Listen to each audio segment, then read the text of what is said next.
Magandang araw mga bata! Ngayong May 2, 2024 ay nagkaroon muli ng suspension ng face-to-face classes dito sa bayan ng Agoo by order of our Municipal Mayor Frank O. Sibuma. Kaya, balik ulit tayo sa ating asynchronous class para sa 4th quarter sa ating English subject.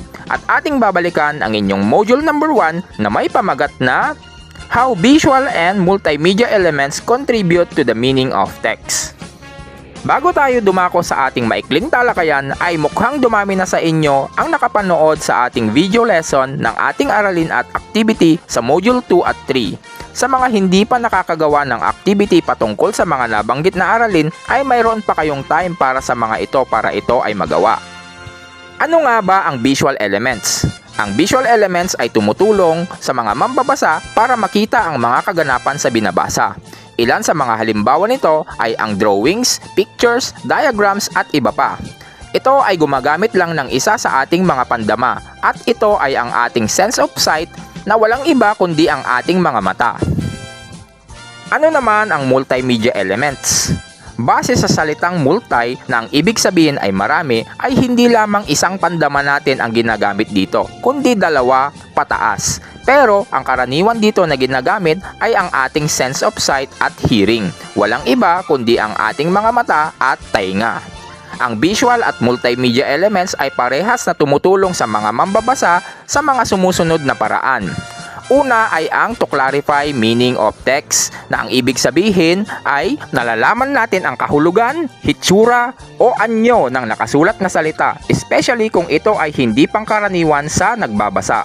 Halimbawa nito ay ang malalim na salitang Filipino na salipawpaw. May idea ba kayo kung ano ito? Pwede ninyong i-comment sa ibaba ang inyong kasagutan at titignan natin kung kayo ay tama. Pangalawa ay para ma-communicate ang tone ng ating binabasa na ang ibig sabihin ay nalalaman natin ang posibleng ugali ng tauhan sa kwento base sa kanyang tono ng pananalita at ang damdamin na kanyang ipinaparating sa atin kung ito ay masaya, malungkot, galit at iba pa. At pangatlo ay ang to enhance imagery na ang ibig sabihin ay sa pamamagitan ng ating nakikitang picture o video ay maaaring gumana ang ating malawak na imahinasyon sa mga kaganapan ng mga pangyayari sa ating nababasa. At ito naman ang sasagutan ninyong gawain para sa module na ito.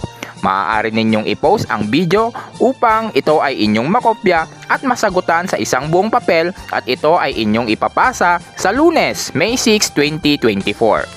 At iyan ang maikling talakayan para sa English 5 Module number 1. Magkakaroon pa tayo ng talakayan patungkol dito at sa mga iba pa ninyong mga modules sa inyong pagbabalik para sa face-to-face classes. Kaya huwag kayong mawawala. Ako nga pala si Teacher Ferds na bumabati sa inyo ng Happy 19th Dinengdeng Festival Agoo. Hanggang sa muli, paalam!